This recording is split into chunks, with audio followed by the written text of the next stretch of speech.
한복판 한강에 위치한 밤섬은 세계에서도 보기 힘든 도시 속의 자연섬이다.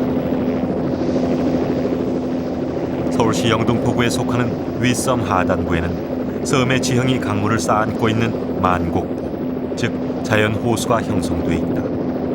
밤섬에서 유일한 인공 구조물은 남북으로 섬을 가로지르는 서강대교입니다.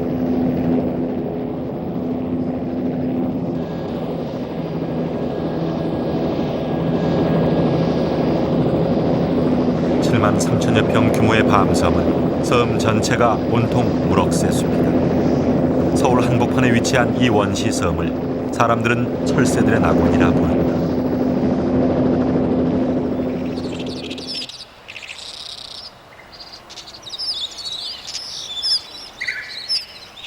섬 중간에 위치한 자연 호수는 밤섬 생태계에 에너지를 불어넣는 젖줄 역할을 한다.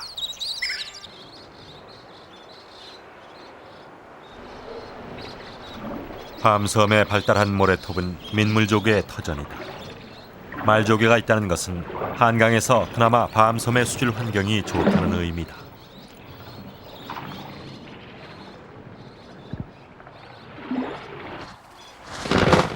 물이 빠지면 모래톱은 새들의 놀이터로 바뀐다. 인공 제방을 쌓은 한강 뚝과는 다르게 밤섬에는 모래톱이 있어 새들에게 휴식처를 제공한다.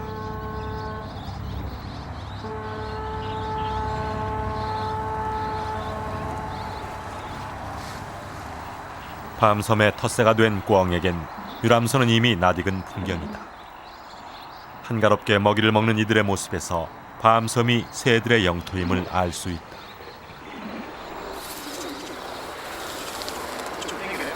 5월 1일 취재진이 먼저 찾은 곳은 아랫섬에 위치한 서강대교 및 덤불숲. 무인 카메라를 설치하고 관찰에 들어갔다. 푸른색의 알로보와 밥그릇 모양의 둥지는 붉은 머리 오목눈이의 보금자리다.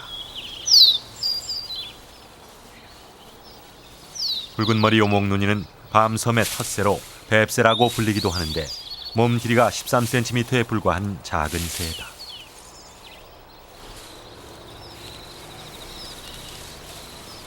(4월) 중순에 짝짓기를 끝내고 산란을 한다. 붉은 머리 오목눈이가 산란하는 알은 보통 3개에서 5개. 아직까지 부화하지 못한 알도 있다. 밤섬의 새들은 자연 상태에 비해 평균 20% 이상 부화율이 떨어진다. 서강대교를 질주하는 자동차 소음 탓이다. 흰뺨 검둥오리 새끼가 이제 막 탄생했다.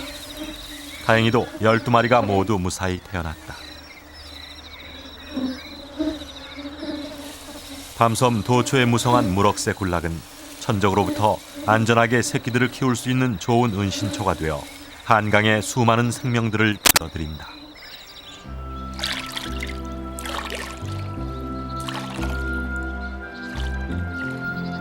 외가리가 사냥을 나왔다. 물속을 노려본 것은 잠시. 순식간에 물고기를 낚아챈다.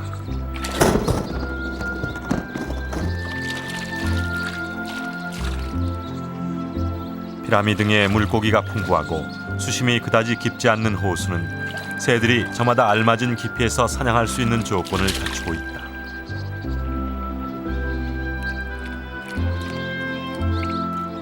우리나라에선 드물게 번식하는 것으로 알려진 깝작도요. 호수변에는 녀석이 좋아하는 갯지렁이가 넘쳐난다.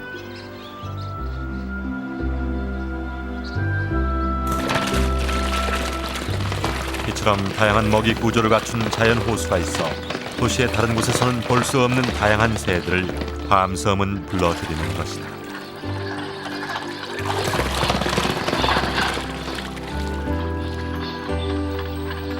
청둥오리 한 쌍이 짝짓기에 들어갔다. 고개를 끄덕이는 것은 구애를 벌이는 행동.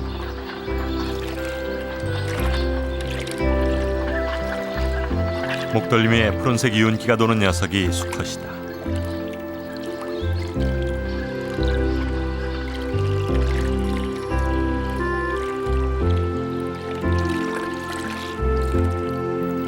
청둥오리는 겨울 철새지만 10년 전부터 이곳에서 번식한 놈들은 밤섬의 텃세가 됐다.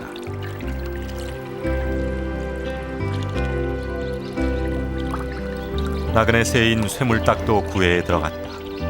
암컷이 고개를 숙이고 앞서가면 구애를 받아들인다는 뜻이다.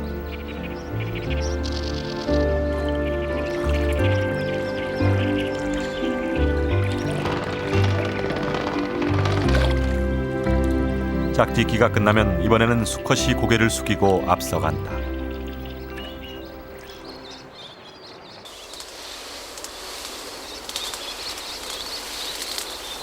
밤섬 생태계는 겉으로 보기에는 평화롭다. 그러나 그 풍경 이면에는 먹고 먹히는 치열한 생존 경쟁이 벌어지고 있다.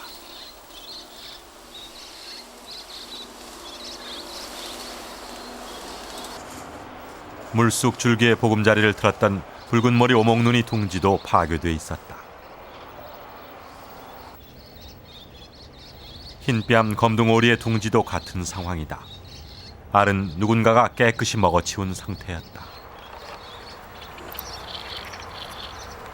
취재진은 알 도둑을 찾아내기 위해 흰뺨 검둥오리 둥지에 달걀과 메추리알을 넣고 관찰에 들어갔다.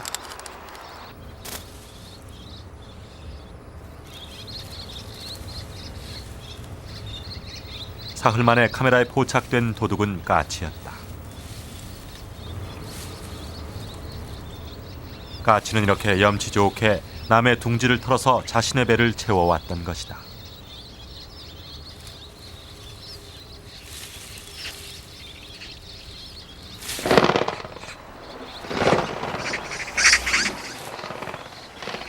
잡식성이 강한 까치는 밤섬 생태계 먹이사슬의 상위 구조를 차지하는 텃세다. 먹고 먹히는 먹이사슬 구조는 밤섬 생태계의 건강성을 가늠하는 척도다. 약한 놈은 잡아먹히고 강한 놈만 살아남는다. 이것이 생태계의 법칙이다.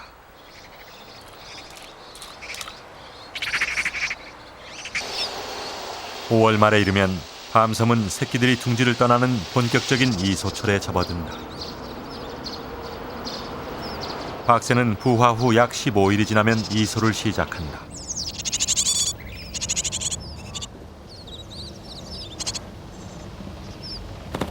그러나 새끼들은 선뜻 세상 밖으로 나와주지 않는다. 한 녀석이 날갯짓을 하며 나갈 듯 했지만 끝내 나가지 않는다.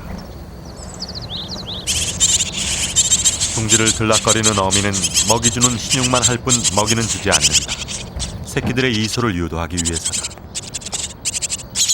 페인트통 둥지 앞 버드나무에서 먹이로 새끼들을 유혹하는 어미 박새. 드디어 한 마리가 밖으로 나왔다. 이소한 새끼에게만 대가로 먹이를 준다.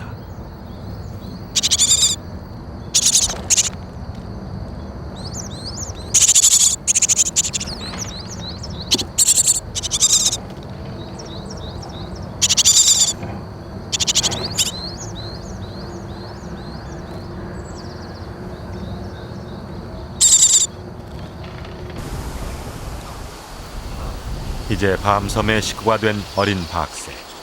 그러나 한동안은 어미 곁에 붙어 다니며 새로운 환경에 적응하는 법을 배워야 한다.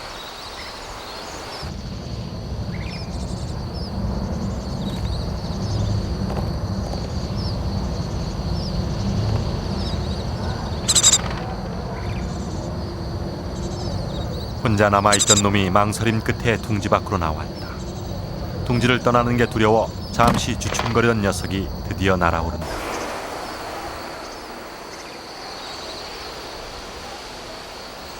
새끼들을 이소시킨 후에도 어미는 새끼들의 양육을 게을리할 수 없다.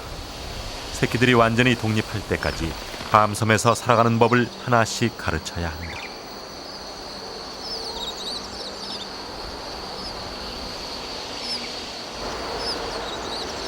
이제 이 어린 박새는 도시의 구조물로 에워싸인 도시 섬의 텃세로 살아갈 것이다.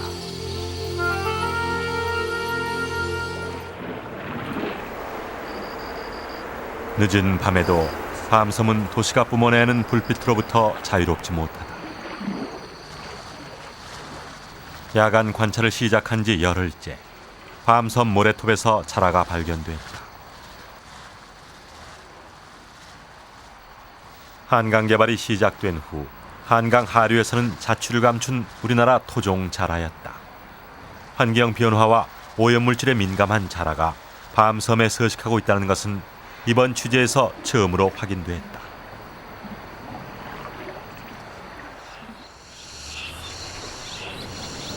무더운 여름밤 모래톱을 찾아 산란을 하는 게 자라의 습성이다. 그렇다면 어젯밤 자라가 모래톱에 산란을 하러 왔던 것은 아닐까. 다음 날 취재진은 자라의 발자국을 찾아 나섰다. 틀림없는 자라의 발자국이었다. 발자국이 끝나는 지점을 찾아 산란 여부를 확인하기로 했다.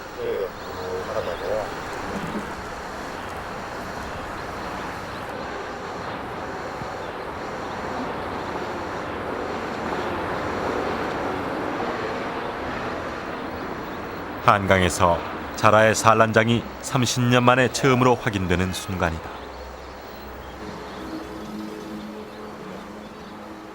10cm.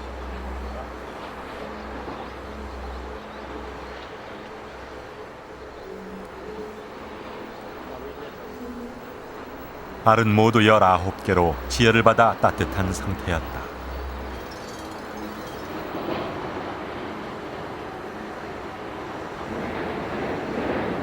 한 14cm, 14cm 되겠습니다. 산란장의 깊이는 14cm. 자라 알은 25도 내외의 온도에서 약 60일이 지나면 부화한다.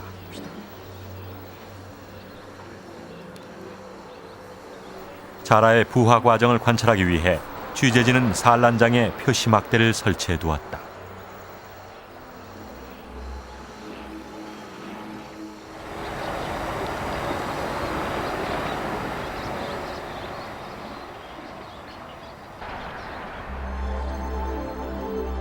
(10월) 초 드디어 자라가 카메라에 포착됐다. 등껍질이 연하고 주둥이가 뾰족한 자라는 몸의 길이가 약 25cm 정도. 자라는 주로 물고기나 수소곤충을 먹고 산다. 환경 변화에 민감한 자라가 밤섬에서 번식한다는 것은 밤섬이 그들에게 알맞는 서식 조건을 제공하고 있다는 의미다.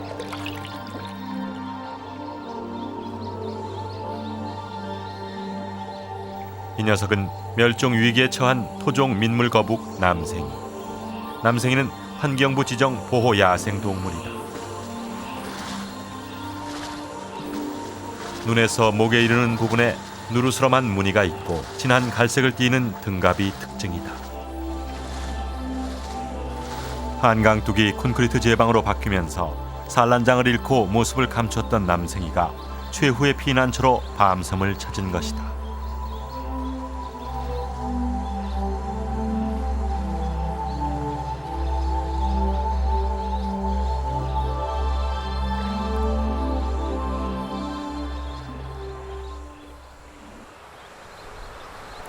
취재진은 남생이의 산란장으로 추정되는 알무덤을 찾아냈다. 산란장에는 길이 3cm 정도의 타원형 알이 6개 들어있었다. 지금까지 밤섬에서 남생이의 서식이 관찰된 적은 없었다. 알의 모양과 크기로 봐서 틀림없는 남생이의 알이다. 이것은 한강에서 사라졌던 생명들이 다시 돌아올 수 있다는 상징 같은 것이었다.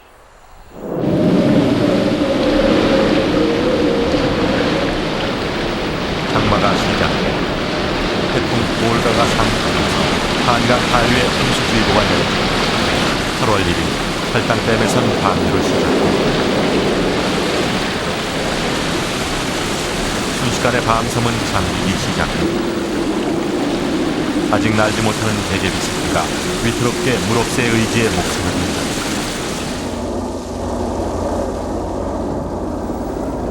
8월 2일 취재진도 텐트를 걷어 밤섬에서 철수했다.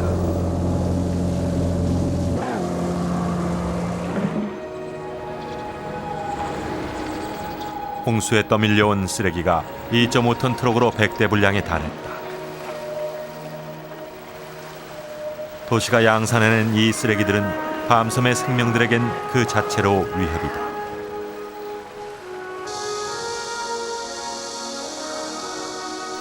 무럭새 군락의 새 둥지들은 모두 떠내려가고 없어졌다. 박새가 둥지를 틀었던 페인트통도 사정은 마찬가지. 홍수에 떠밀려온 퇴적물로 밤섬의 모래톱은 거대한 산으로 바뀌었다. 취재진은 자라알과 남생이 알을 찾아 나섰다. 산란장에 꽂아두었던 표식기마저 모래톱에 잠겨버려 산란장을 찾는 것은 힘든 일이었다. 이게 산으로 갔다 가네. 1m 정도 파내려갔을 때 자라알 산란장에 꽂았던 표식기가 드러났다.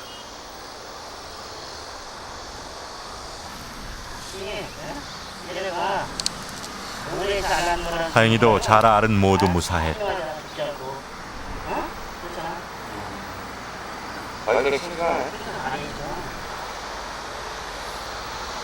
안에 다 담 깊어가 생겼잖아. 이러면서 위에 그 신전으로 올라가는 거지. 공기 구멍들이 공기 주머니가 자꾸 커지고.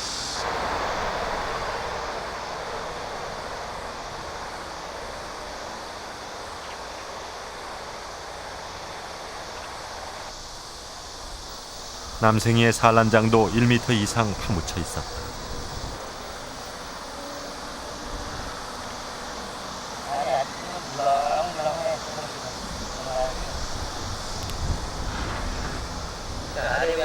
여섯 개의 알 모두 상태는 양호했다. 1m가 넘는 모래톱에 알들을 그냥 둘 경우 2, 3일이 경과되면 모두 죽게 된다.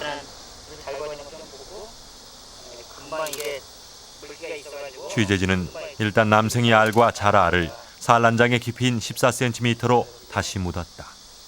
알들이 무사히 부화하기 위해서는 적당한 산소가 공급되고 25도 내외의 온도가 유지돼야 한다.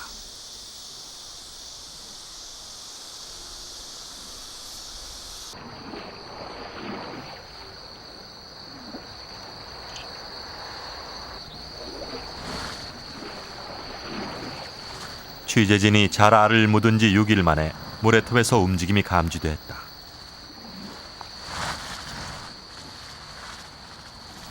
자라의 부화가 시작된 것이다.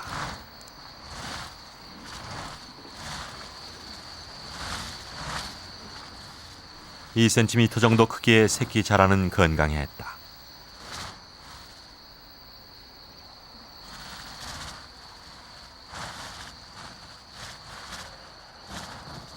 갓 부화한 새끼 자라는 본능적으로 물을 찾아간다.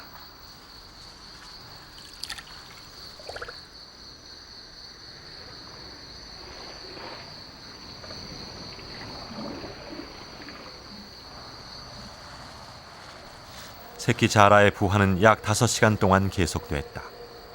모두 부화에 성공했다. 자라는 태어나는 순간부터 스스로 먹이를 찾고 혼자 힘으로 살아가야 한다.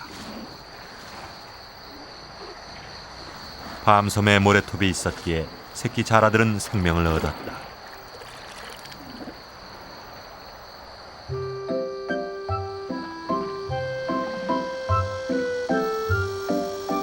피부 호흡과 허파 호흡을 동시에 하는 자라는 수시로 물 밖에 코를 내밀고 숨을 쉬인다. 새들은 새끼 자라의 천적. 새들이 나타나면 재빨리 모래톱에 몸을 숨긴다.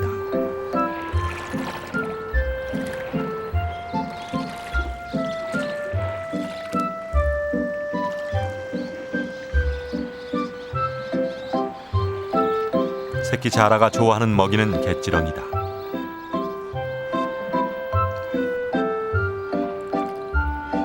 사냥하는 법을 누가 가르치지 않아도 본능적으로 갯지렁이를 낚아채 배를 채운다.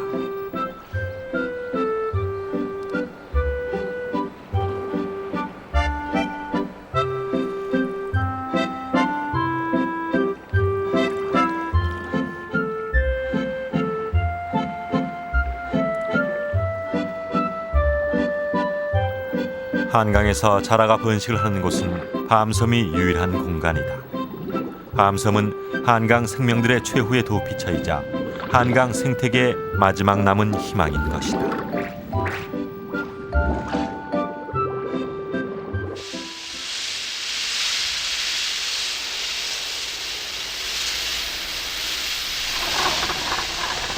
(9월 20일) 태풍 앤이 상륙했다.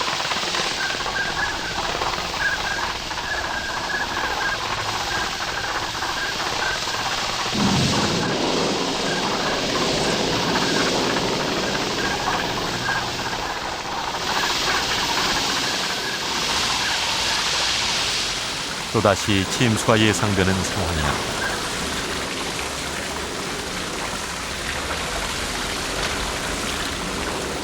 일차 침수를 경험한 취재진은 아직 부화하지 않은 자라알과 남생이 알을 안전한 곳으로 이동시키기로 했다.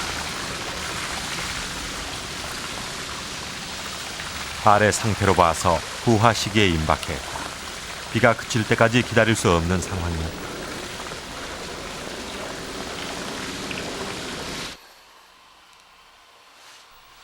취재진은 전문가의 도움을 받아 인공적으로 부화시키기로 결정했다. 온도는 30도 정도 유지시켰다.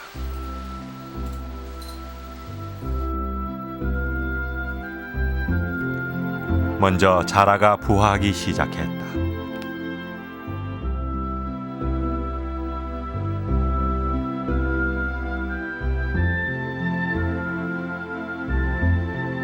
인공 부화장의 자라 아래서 차례대로 새끼들이 태어났다.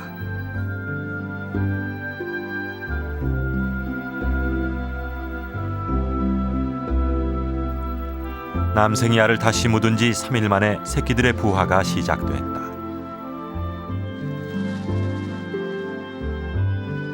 그러나 알에서 깨어난 놈은 예상과는 달리 붉은 귀 거북이였다.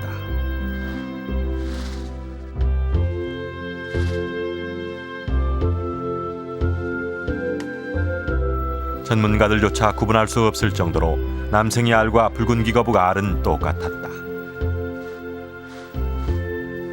밤섬에서 붉은 귀 거북까지 번식한다는 것이 이번 취재에서 확인됐다.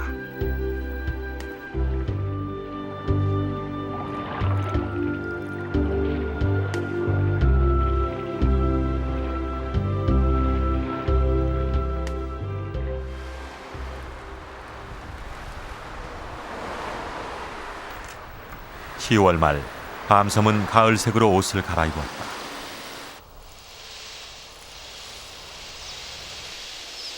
여름새가 새끼를 낳고 키워낸 무럭새굴락이 앙상해지는 이 시기, 밤섬에는 새들의 집단 이주가 시작된다.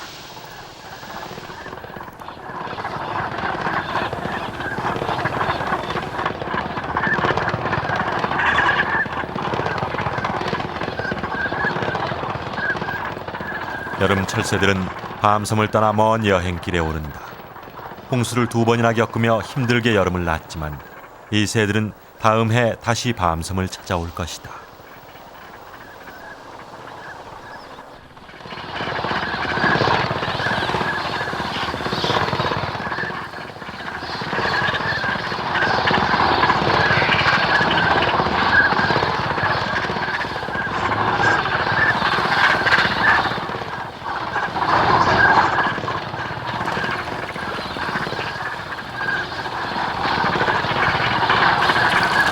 여름 철새가 떠난 빈자리에 12종 만여 마리에 달하는 겨울 철새들이 날아들었다.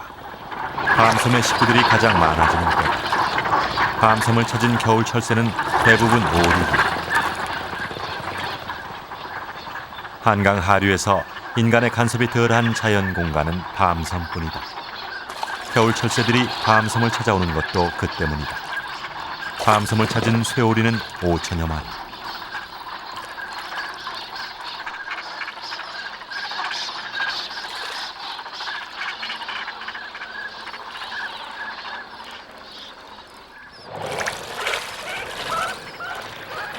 원앙이는 10마리가 밤섬으로 날아들었다.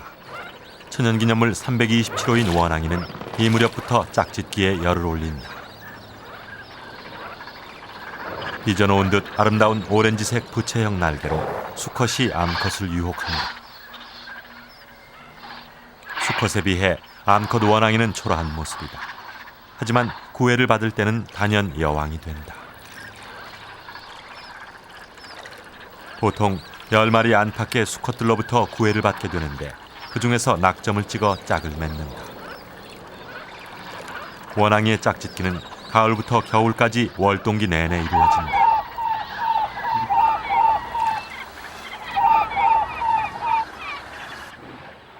제갈매기가 자신의 영역을 선포하고 나섰다.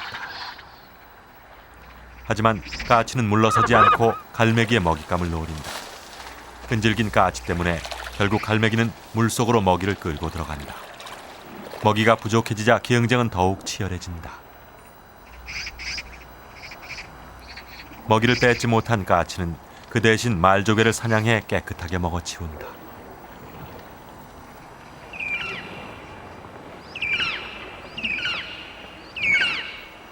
겨울 철새 중에서 주로 설치류를 먹고 사는 맹금류인 말똥가리가 밤섬에 출현했다.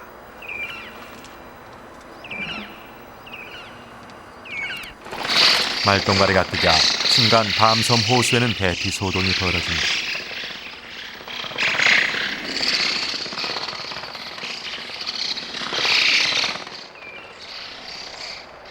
그러나 까치는 아무리 강한 놈이라도 자신의 영역에 침입하면 공격 행위로 간주하고 끝까지 쫓아낸다.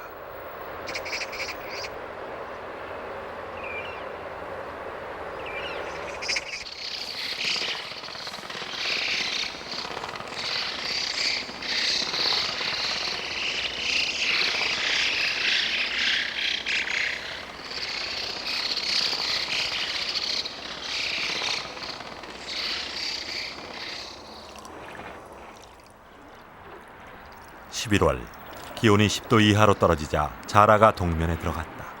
동면 장소는 모래 진흙 밑.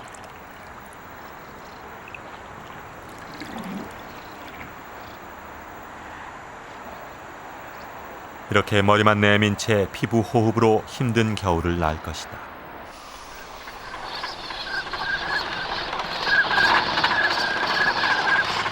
새들의 먹이 사냥터인 밤섬 호수가 얼어붙었다.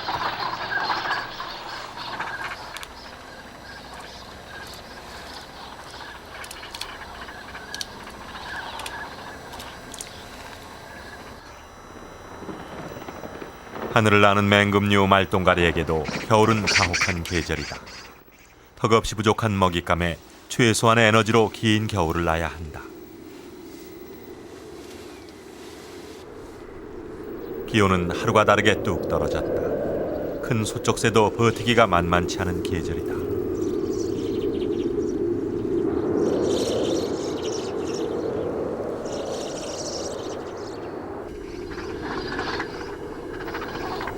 사람들이 정기적으로 가져다주는 먹이에 의존해 밤섬의 새들은 겨울을 난다.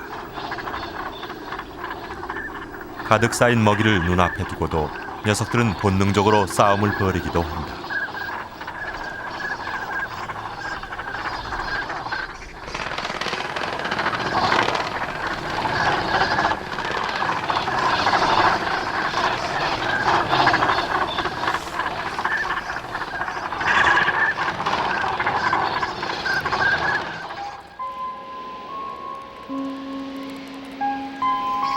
한강에서 이들이 겨울을 날 공간은 이곳 밤섬뿐. 혹독한 겨울을 견디며 밤섬의 새들은 새로운 생명의 봄을 기다리고 있다.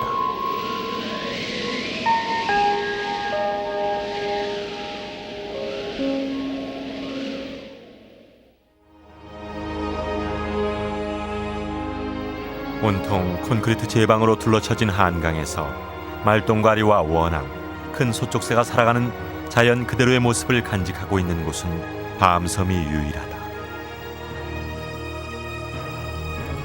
애써 산란한 소중한 알들이 깨어나지도 못했지만 봄이 오면 잉어는 다시 밤섬을 찾아올 것이다.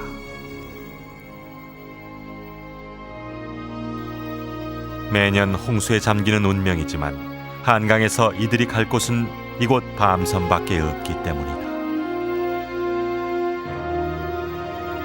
만여 마리의 새들이 모여드는 밤섬. 자라와 남생이가 살아가는 이곳 밤섬은 과연 생태계의 낙원인가? 밤섬은 갈 곳 없는 한강의 생명들이 모여드는 최후의 피난처일 뿐이다.